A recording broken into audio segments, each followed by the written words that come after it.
We're going to get started now because it's almost 7. Welcome to this month's Atlanta Mobile Dev. We have a really nice topic this month. Daniel Flores is going to be talking about the graphic side of mobile development. I haven't seen this session yet, so I'm hoping it's going to be really good, and Daniel assures me it is. So, otherwise, he's going to pay me $50, right, Daniel? I'm all you $50. Alright, so anyway, let me just quickly ask, whose first time is it here at ATL Mobile Dev? Should be pretty much everybody, all right? So there's a little bit of history behind this group. The guy who's running the Mano group, Atlanta Mobile Dev, he basically fell off the face of the earth for like a year and a half or something. And I tried to do a land grab through meetup.com and get the group. Eventually it didn't happen, but eventually the dues ran out on the group. So me and a couple of other folks went in and grabbed the group before anybody else could. But we're essentially rebooting this group. This is the second meetup we've had since we rebooted the group. And we have a whole bunch of awesome topics planned out for the rest of the year. And I'm going to talk about what we're going to be doing next month and what you can do to help as well. Okay? But for me, I'm Pratik Patel. I'm the CTO of Triplingo. We're a local startup that builds foreign language learning applications on iOS and Android, Nook Color, Kindle Fire, basically everything except for BlackBerry. Okay, that's a little joke we have. Anybody have a BlackBerry device, by the way? Anybody? Come on, there's at least one person. Yep, there's the person. I'm just joking. It's for work, though. Right? It is for work. Nailed it. Okay. Anyways, we build mobile apps, so we're really interested in helping cultivate the local kind of developer, designer, and business community around mobile dev. And this is just something I do on the side from my 2 full-time startup jobs, which is Triplingo. But in terms of what we're going to do tonight, we've already done the food. We're going to give Daniel about an hour to an hour and 15 minutes. He's assured me he can handle any and all questions you throw at him about design and artwork and things around mobile dev, or mobile design to be specific. And then around 8 o'clock, we're going to go to Cypress Street, which is a bar in this building. It's on the opposite corner. So you walk all the way down the hall, then you make a right turn out the doors. You will see a nice outdoor bar, whatever, restaurant. It's on the opposite corner of this building. So please come out if you can to talk with other folks. If you have to go, I understand. Okay? And we really need folks in the local community to step up. I have a couple people coming in from out of town to present over the next few months. But what we really want to do here is we really want to cultivate like a local pool of folks who can come out and present. And if it's your first time presenting, that's fine. Don't worry about it. I can help you. I can help coach you and get you ready for that. Part of what we want to do is build a local community of folks who can present. And it doesn't have to be anything super exciting. And one thing that we can do to help ease you into that is a few months from now we're planning on doing what are called lightning talks. So that's basically we give you 10 or 15 minutes, and you can just show some cool stuff that you've done recently. Like, hey, I did responsive design between an iPad and an iPhone, and you can come and present that if you want, right? So, but anyways, the idea is to get involved. All you guys are, even if you're a designer, you don't have to be a developer. The mobile dev group is kind of an umbrella organization. We have a local iOS group that Daniel presented at a few weeks ago. There's a local Android group, and there's a local Titanium group, a local group on Xamarin, which is another mobile dev platform. So there are lots of local mobile dev groups around development. And obviously we have the Atlanta Web Design group. But this is kind of like, what we want to do here is we want to talk specifically about different things around mobile, but also generally, right? So today we're going to talk about mobile design. In a few months we're going to talk about mobile performance, both for mobile apps and for mobile web apps. And a few months from that, we'll probably also have a session on the economies of the App Store, basically how to make money off of building apps for the App Store. Right? So we have tons of cool stuff in mind for the rest of the year. But notwithstanding, only about half the calendar is full right now. So we need folks like you guys to step up, whether it's on design or development or just some cool stuff that you like. We can give you a time slot. We would love to have you present. Okay? So enough of that sermon.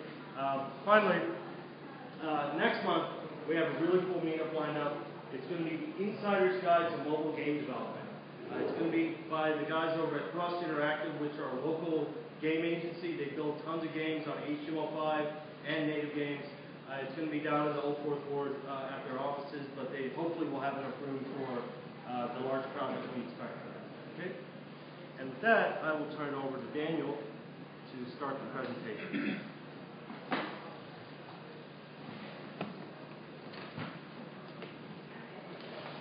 Give him a hand, everybody. Thank you for the meetup.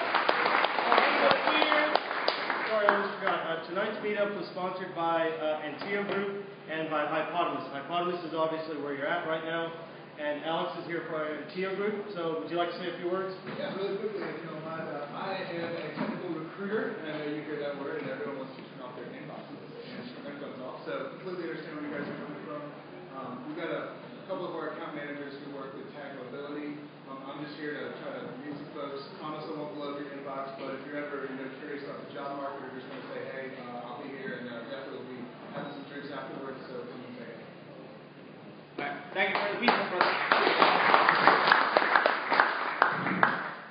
All right, my name is Daniel, and once you get to know me and you see my artwork, you call me Dan the Man. And I'm here to talk about the graphic side of mobile development. And I've been an artist for a long, long time, pretty much all my life. And here's a little bit of information about myself. I think I was born with a pencil in my hand because I do not remember a day when I did not draw something. And I know as little kids, everybody used to draw in kindergarten and whatnot with crayons and whatever, but I just never stopped. I kept on drawing all my life, and my favorite characters are Batman, Punisher, and Cable. They're the best ones. Don't deny it.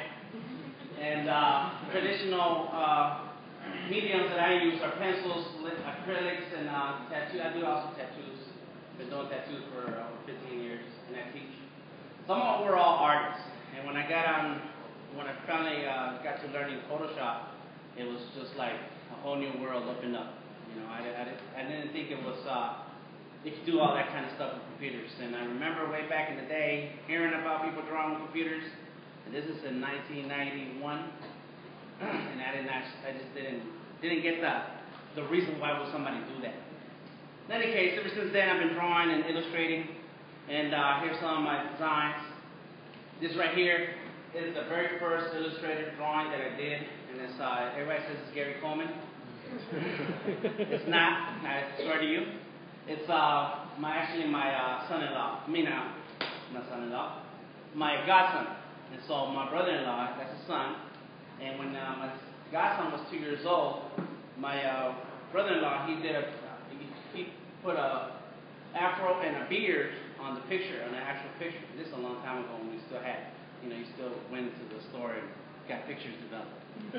and so I thought it was a great design. I said, oh snap, we need to do something with this. And he let me just do it myself. And I was learning Illustrator, and that's what I did. I knocked that out. Ever since then, I moved on. I'm currently developing a mobile game called Art Life, and it has 7 characters. And I want it to be real smooth, animated-like. And so that means that each character is going to have 20 different drawings. And then you multiply that times 7. And I'm doing all the art myself. And then you got to add in the backgrounds, all that stuff. So I got a long list of art that I need to work on to this day. So that's a little bit about myself. Now, graphic design, graphic side of development. I learned the basics a long time ago in developing design for print and then the web. And so some of that I brought into the mobile stuff that I'm doing. Now, of course, the space is much more limited. It has to be that much more compact. And so I've learned a few lessons along the way. And one of the things that you have to pay attention to as a designer is that the elements that have to go in, the resolution in which you're working with, and then this marketing, marketing machine that created the word retina display, and then realize what's good and bad design. And so you take all those things into account, that's what I do, and to come up with something that's going to work. So I'm just going to give a quick overview on some of these things. And if you have any questions or you'd like to jump in and say something in support or against, do feel free to do so. I love to talk art and design all day long, so we'll go on and on and on and on, non-stop. All right, so the first things that I realized when designing for iOS was that Apple has a long list of things that you have to pay attention to. And not so much with Android.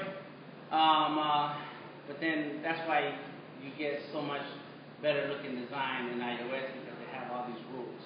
And so when I first started figuring it out, I read everything that they had to say, and they call it a human interface guideline. And I read it and read it and read it and read it, and it was going on and on and on and on.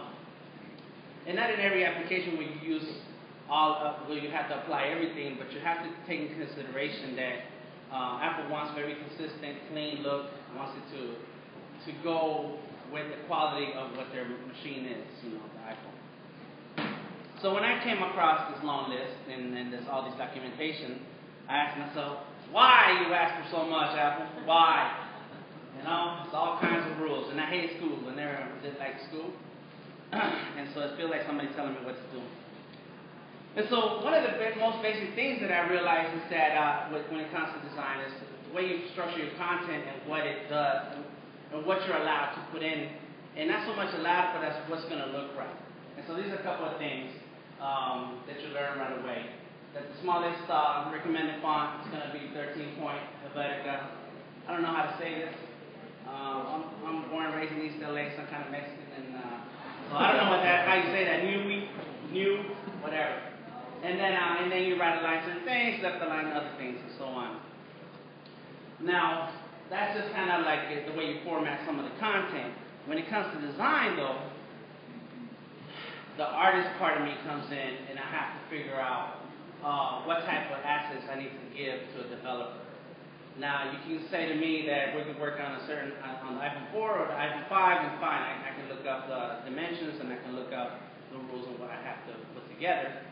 And but then comes in this thing they call Retina, which is supposed to be a high resolution, something. And all it means is that it has a lot more space for pixels. And there's a lot more pixels squished in together. And so when you stretch things out, if you don't design at least twice as big as what it's really going to look like on the phone, you're going to start getting pixelation. And you don't want that. You want the quality of your app to be as good as the quality of the screen that it's on. And the same thing comes in when you work with print and with web. In web, you have a certain resolution, and then in print, it's a lot higher because of different materials. So when do you bring in an artist to work with you, or a designer? And you bring him in, well, that's something that Apple put together, the workflow. You bring him in the beginning when you start to figure out what the content of the app is going to be.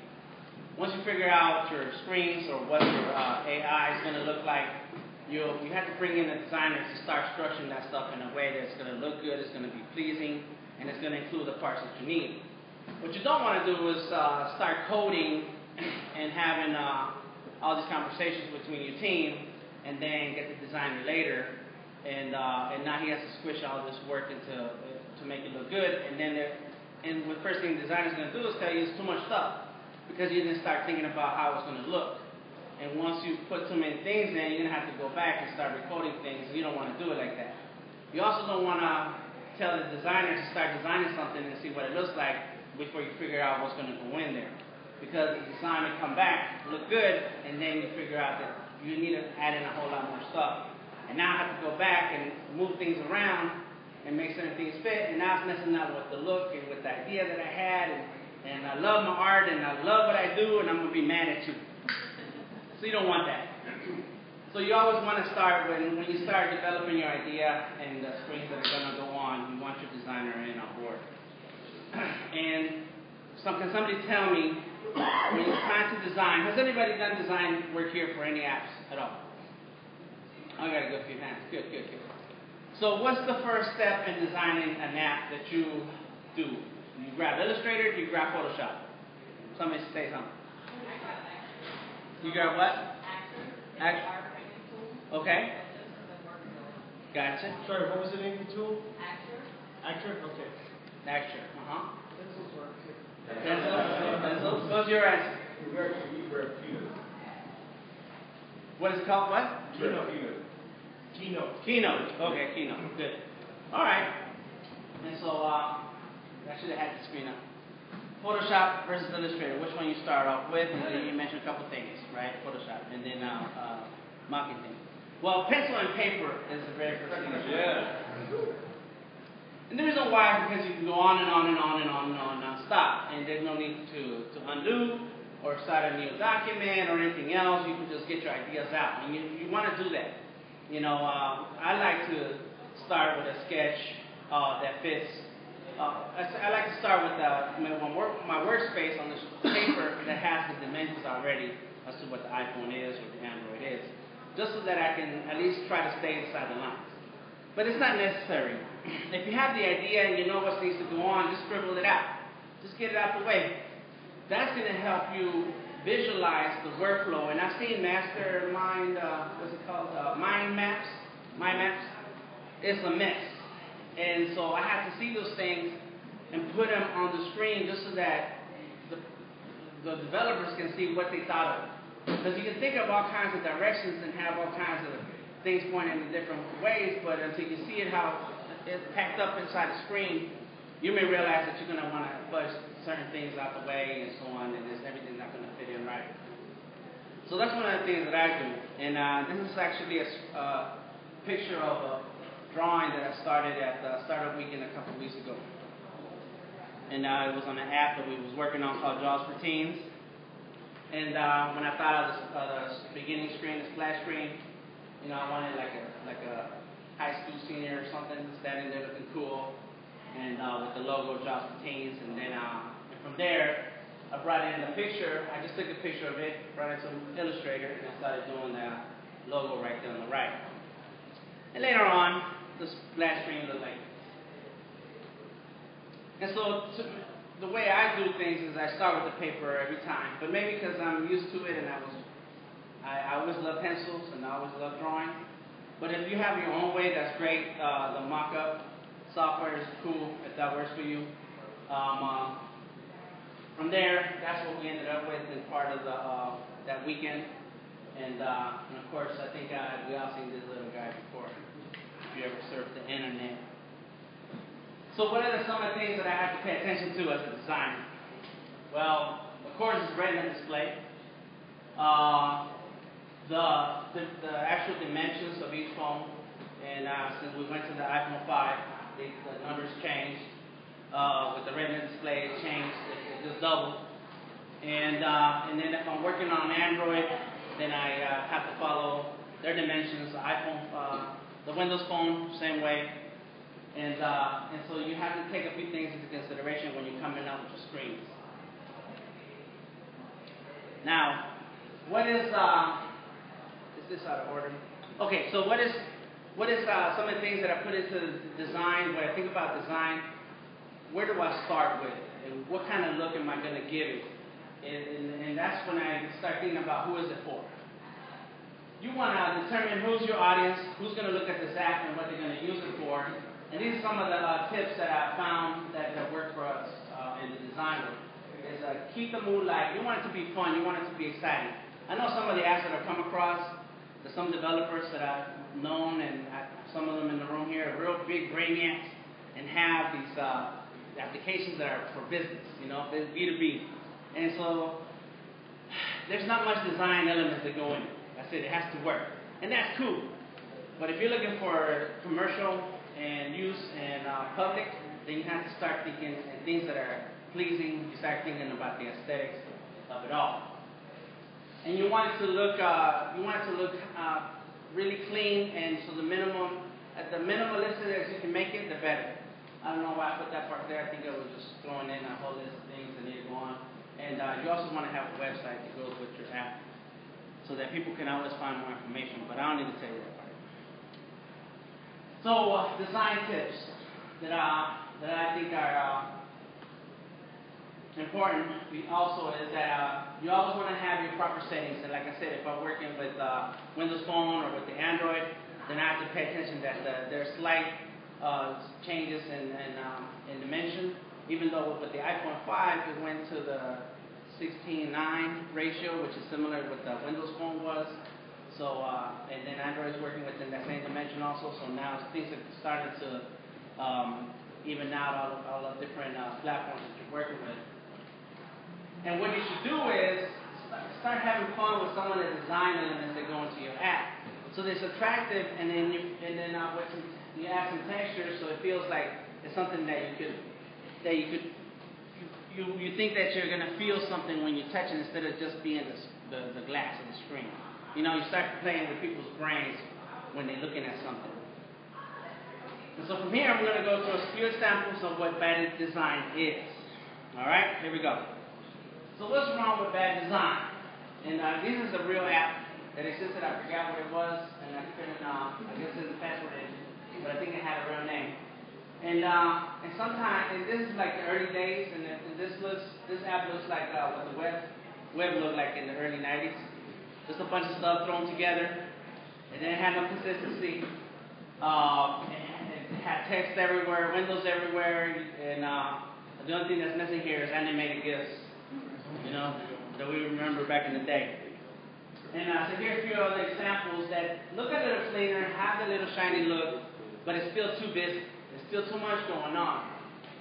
And one of the things that Apple says, you have to remember that it should be at least 44 pixels across the touching space. Anything you touch, the area of the button or area that you're touching that's going to react to your touch should be at least 44 pixels across. And so I don't know if we really have that much room in here going on. So you have to think in terms of whether the experience is going to be right, is it going to be responsive to what you're trying to do, and even though it looks clean, it has a shiny look, it doesn't really look that clean. It's kind of crowded up. And so we go on, and it starts to look a little cluttered, and that right there just, I don't really know what they were trying to go for there. And what's it take to be good? Like I said, it has to be attractive and interesting. It has to grab the eye. And we do that with, that's one of our principles when it comes to flyer design. You know, when you come up in a shop or a store and you see a table full of flyers, the ones that stand out, they're the ones that are going to be grabbed by people, and that means it has to be a colorful, clean, and grab the eye so that the person can grab the flyer. Because if they're boring or flat in color, then they're really not going to stand out and not going to be famous. And so here's a couple examples: the Nike Training Club, and of course Flipboard. And I got a few more examples you can look at. Actually, where's my water, and the other one, let's see, I forgot which street. They won some awards last year for design. And here, in this example, is they're putting in the elements of your audience. You have to think about who your audience is. So it's colorful, there's a lot going on, but it's really for kids, it's really for you. It's a game, it's not a business thing, it doesn't have to be very plain, because it has to be kind of involved. You want to feel like you're in the game, like you're actually there, like somehow you're in charge of something and it's your work.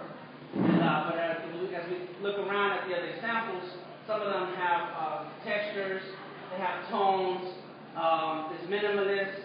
It's clear to see exactly what's going on here, and the point is made. And then the very good is called Skyrocket. I forget. Is it Skyrocket? Joyride, yeah. Skyrocket Joyride. And so here is a very good example, and that also won an award last year in design, is that, of course, everything fits. Everything that's in here is there for a reason, interacts with the user, and it's so colorful and attractive. And that's what you're after. And of course, like I said, some of you apps may not be for consumers, and may be a game, but you still have to take into consideration that what is it used for, what do you want people to get out of it, and then that's how the app should be presented. I have a long list of useful links that I'm going to make available. I'm going to post this on this whole slide deck on the meetup. So if you wanted to go through some of those links that kind of explain more in depth what design should be like, what it's about, what should you look for, what kind of things are going to be helpful for you, you can check it out yourself. I was here to talk about just overall in design, but if you want to talk about the process and the process that we go through, I'm open to that also. So far, anybody got questions? No? We're doing good? Yeah? Go ahead. Are those links for iOS designs or just designs in general? They're all for iOS pretty much. Yeah. Yeah, but you can take them into any type of platform. It doesn't matter. It's really about what's pleasing and some of the tips and basics that you should know about it. And I just kind of found a bunch. So those are basic things for design. So as an example, like if I wanted to go and learn coding, I could go to like a code academy, HTML, JavaScript. If you want to learn the basic premise of design, where to start, and how to build a proper foundation, where's some good places to go? Yes, and that's what some of these are. Yes, Yeah, because there are basics to all design, and that's what you should start with. Yeah. Now, how do you translate that into code? I don't know. I have no idea, and I'm not here to tell you that. Go for it. Yes. Do you have a trick for determining when you've got too much information? Like, is there a way to know, I need to make this a blue screen at like how much to hit, like 9 things, or like a dozen, or does it just depend? I guess it depends on what it is that you're making it look like. Because I've seen some, as time has gone on, Facebook has made their app better and better looking. But I remember there being a lot of rows and columns of things on the page. So if that works for you, and if people can recognize what each one of those things means, that's fine. The way, what was that? Foursquare just redid their iOS app, but it used to have these blocks. And then you had a menu that would move things over and you see more things. So, I think it really comes down to how well can you design it, and do you give room for the user to click on things that makes it, that'll help things happen on the screen. Once you get too crowded, and I don't know, I get upset with any screen that doesn't react right away when I'm touching that area, that very exact area that I think I'm touching, so then you have people who get frustrated. And it may not reflect on how you built the app or how useful the app is. It's just that the design-wise, it's not working. Yeah, I feel like I go like this a lot. And most of my time with a Right. Even Netflix, I'm just constantly right. big enough so that I can do something. And I have a Galaxy Note 2, and that's big. But still, sometimes, like, that's not what I meant to do. And I want to punch the phone. Any, yes? You haven't mentioned file formats. File formats. Well, I think that comes down to what the developer is going to need. And what I do, I can provide any file format that you can ask for, because that's my job as a designer. I find that PNGs are some of the things that people ask for all the time, and that's because you can make sure that the image doesn't have background on it, and then you can drop it on top of something else. And then I've also done flat JPEGs, and that works for them because the developer is going to do the things on top that needs to happen. It all depends on at what point does your code require you to do certain things.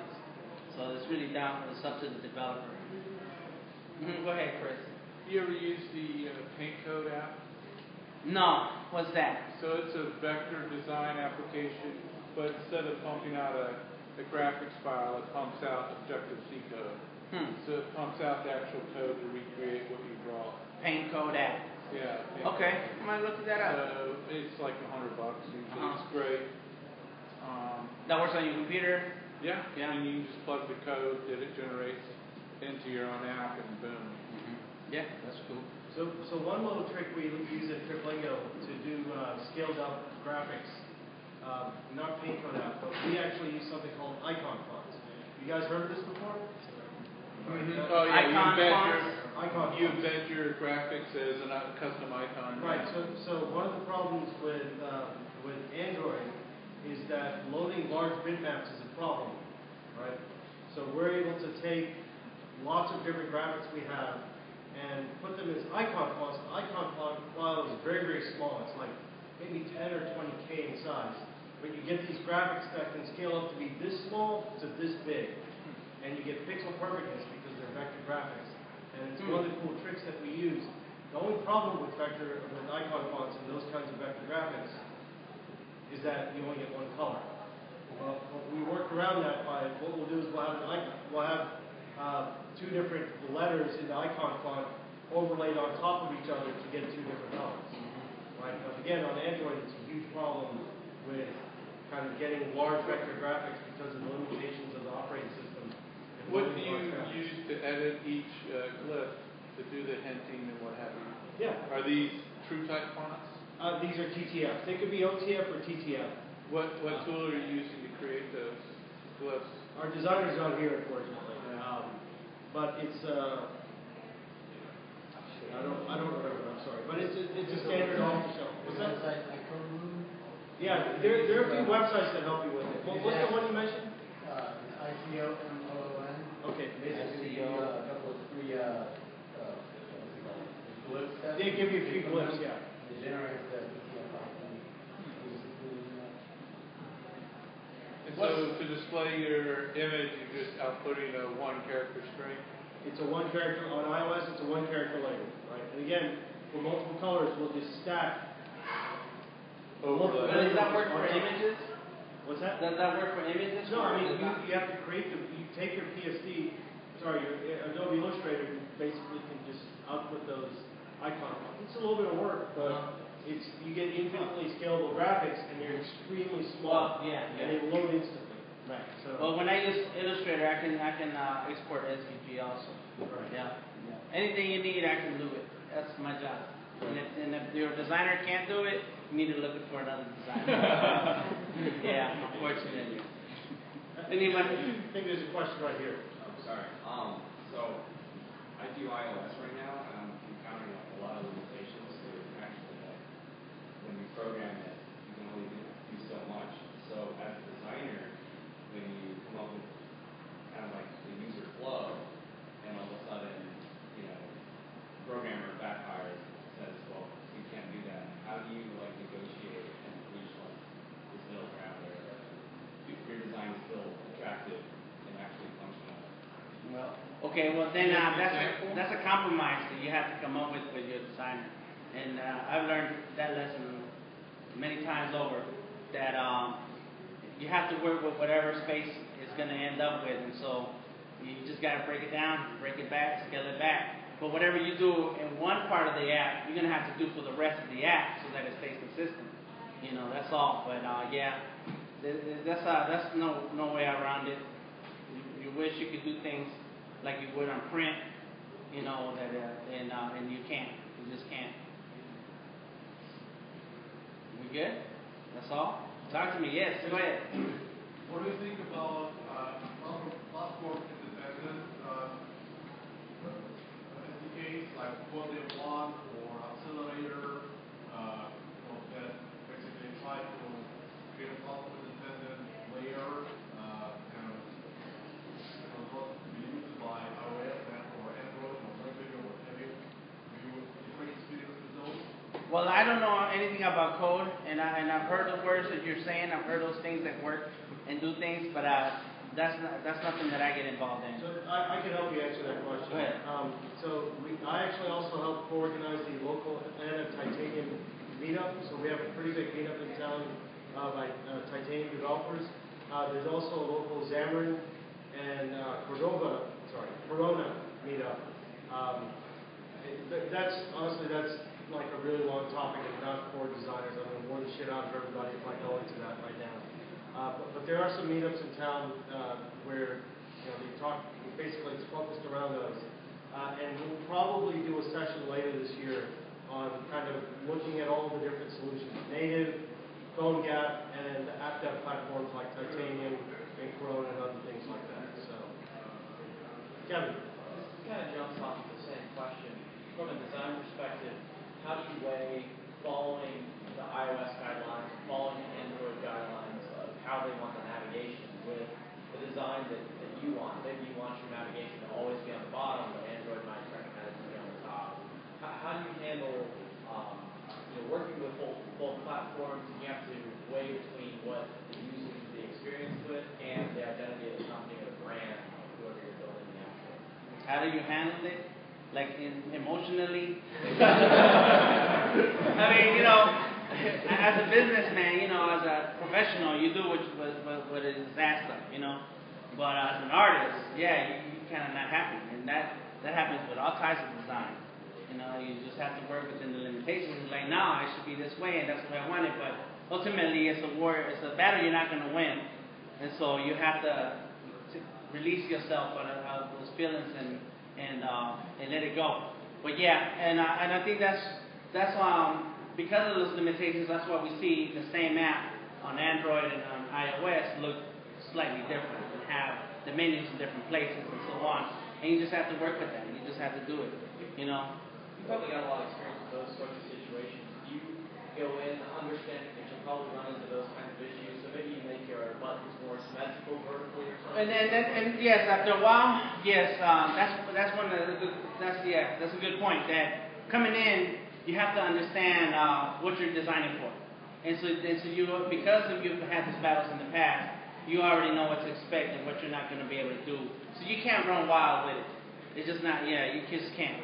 You just but that comes with any kind of design. So Daniel, can you speak to like a specific instance where you're working on iOS and Android, and some of the design trade-offs you had to make to be able to properly, follow, not necessarily follow the design guidelines, but to get the vision of the design of the application to look nice on both iOS and Android. Can you speak to like a specific example or something around that? So I worked on this app for a hotel, for hotel management. And so the guy who paid me for it, he owns a chain of hotels. And so the app is really for to manage the kind of in-house keeping and management people. And so he wanted this great looking illustration of a hotel, which you see the restaurant, you see the front desk, you see all kinds of things. You see the elevator, you can almost see people walking around.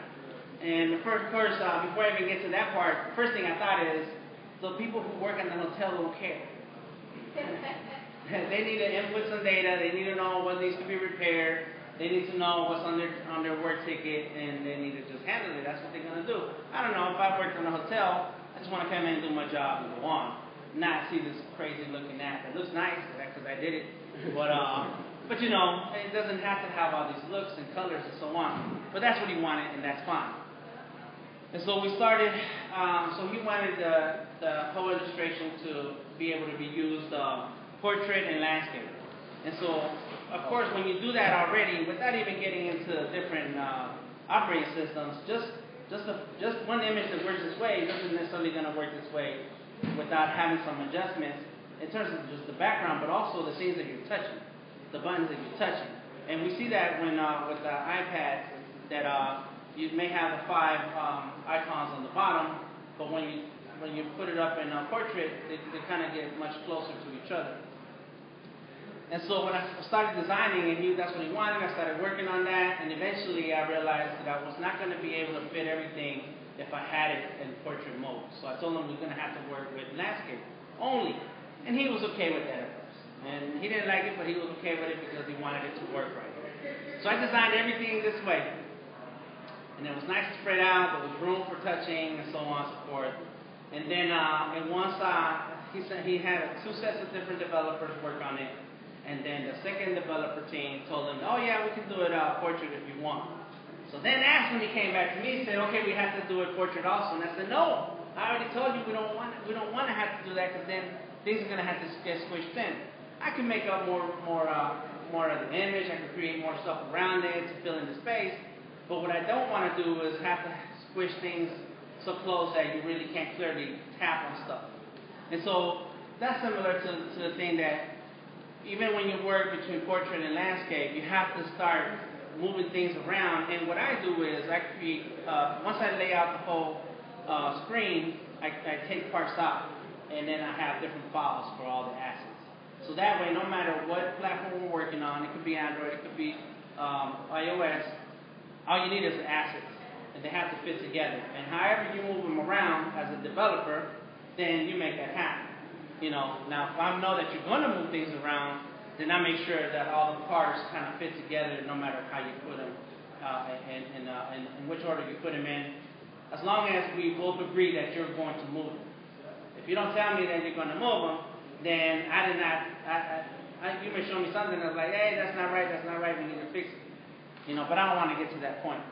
But yeah, that happens even just within one operating system. Just when you start tilting things sideways, and it starts to mess up the design that you had in mind. You just have to live with it. And right now, I convinced him back again to just leave it alone. And he went ahead and just left it landscape. And let's see what happens. He hasn't released it yet. But I literally spent, I even hired a second illustrator to help me with his image. It was that intense. And I said, okay, that's what you want. We'll see what happens. Hopefully he makes a lot of money so he can come back and pay me again. Any other questions? More questions? Something else? We have plenty of time, so, and we don't just have to do questions. If you guys have comments or something you'd like to discuss. You want to jump up here and have your own? Yes, go ahead. You had another person, then you. Oh, go ahead. Are there actions within Illustrator that you use normally, or? Within Illustrator?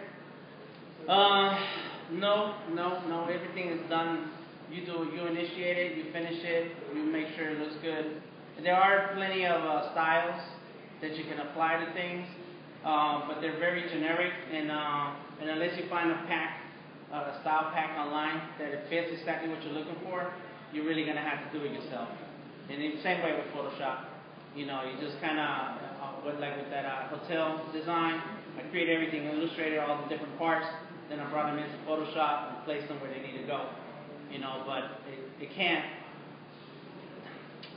I don't think any of that is set up for you to just say, let me apply this thing, that's exactly what I'm looking for. It just doesn't work that way. Go ahead.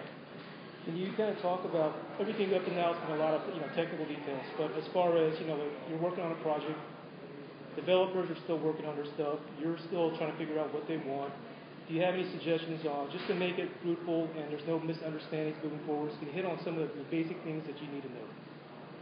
You sit there with the developers when they come, or the people coming up with the app. You have to sit there and listen to what they say and keep you updated, so that way you don't spend too much time on one thing that ends up not even being included. That's the worst thing that happens, that they give you an update, and then a month later they have plenty of other things.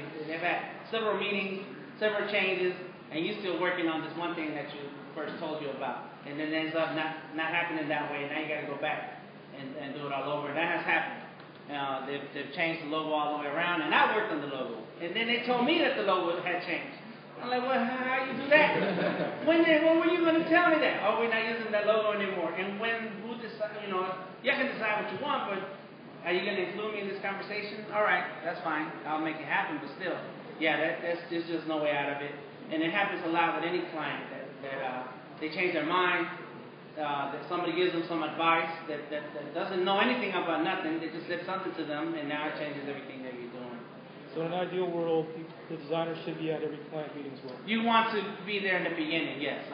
And once developers start to code, and that's what it's going to be, then you start working on your design. Yeah, and that's how I see it. It's not ideal. It's ideal, but it's not necessarily what's going to happen. Go ahead. Well, just touching on that, I was curious, because that happens all the time.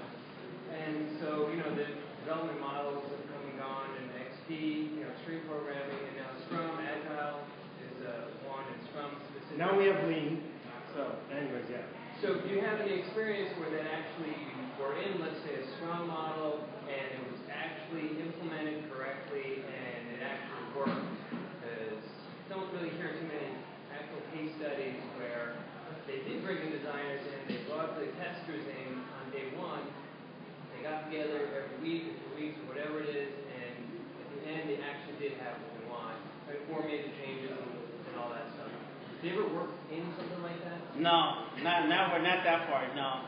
Everything has been in the preliminary stages or way before you get to beta. So, why don't you tell us about your experience around that? Yeah, I don't have any. Oh, you don't have any? That's why I'm looking for someone to Somebody else want to volunteer their experience around that? Right now I'm working on I'm just curious. Let's speak up. Okay, I'm just curious for the room, what's the split for designers and developers? / user experience. Designers. Designers, raise your hand. Must be more than that. I had other hands, so I guess a couple people stepped out. So mostly developers, which is cool. I don't know, I think Scrum is tough, and it's like you have all these different methodologies, and waterfall is going to be better because it's not where you have like right here, and like the right hand's not talking to the left hand. I think that things that I've seen work the best are kind of like, I think Google calls it the pizza box model. Enough people can move key with one key. And so basically the small keys sitting around a common goal, and then having like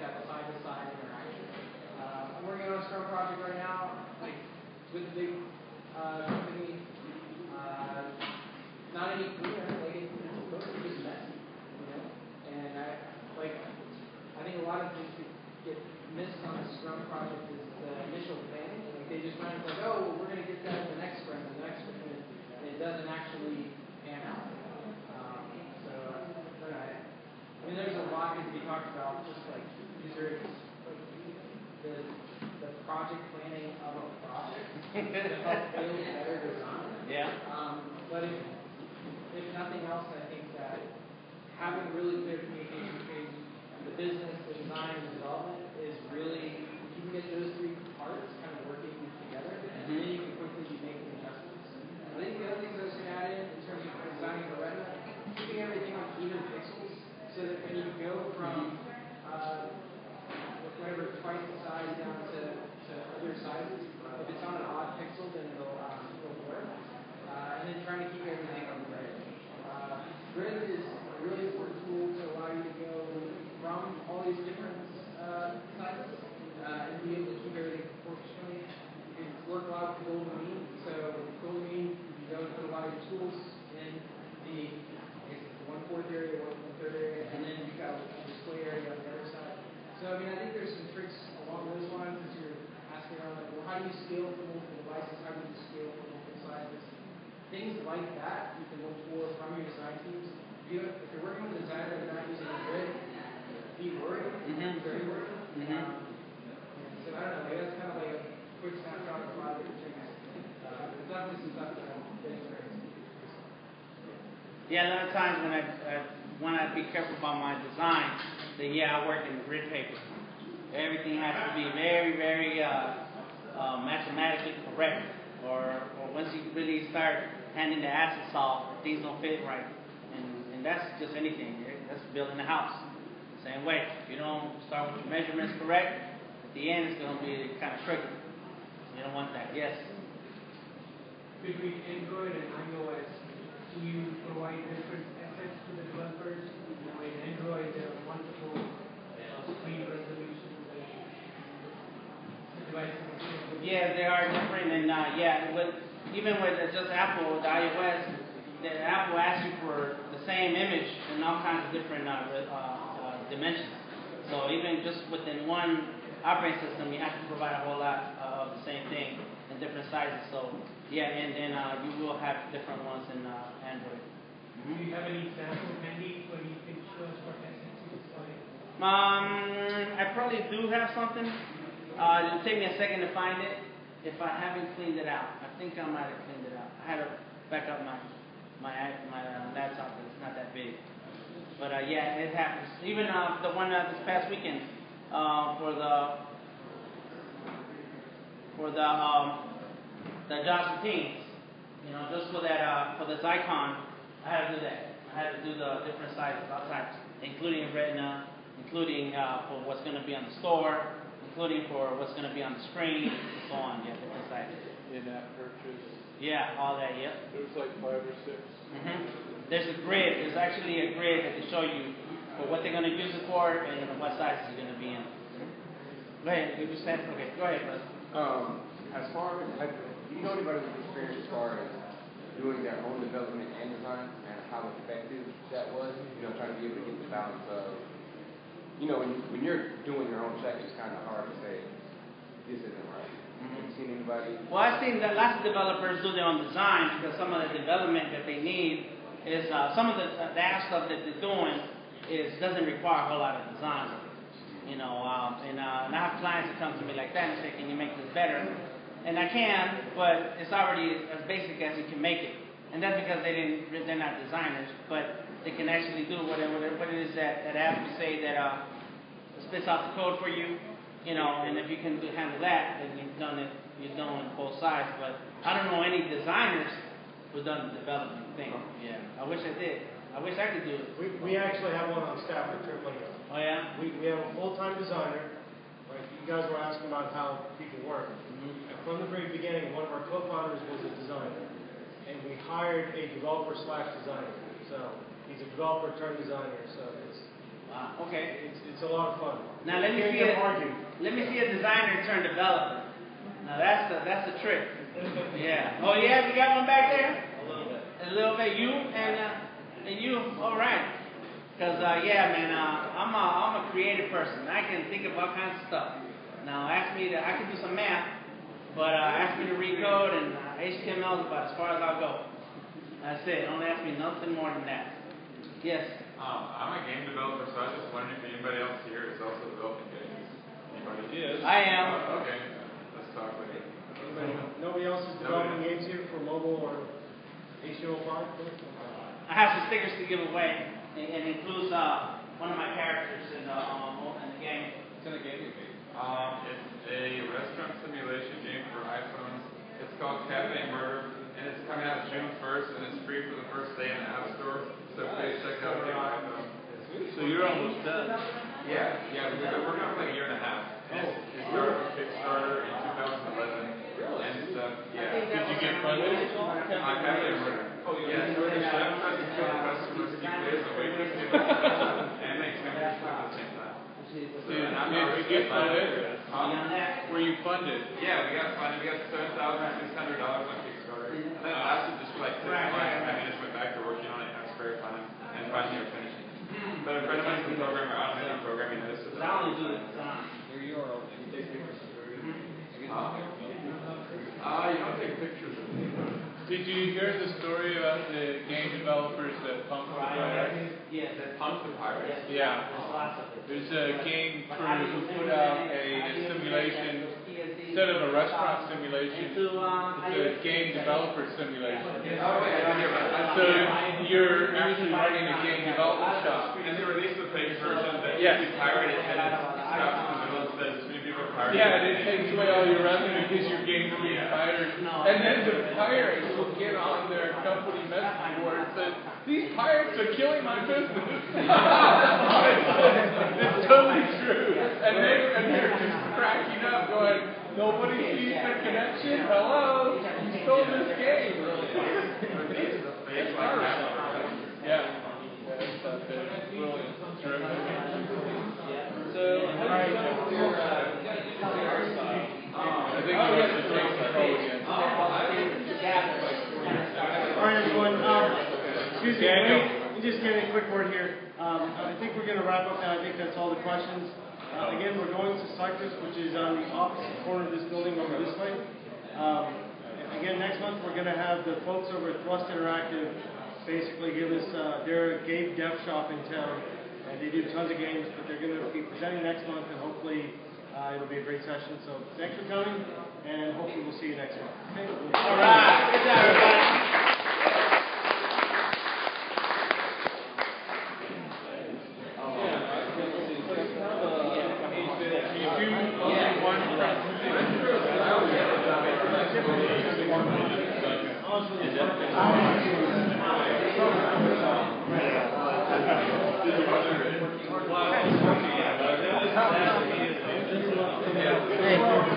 You're very welcome. Yeah. You got a picture. You got a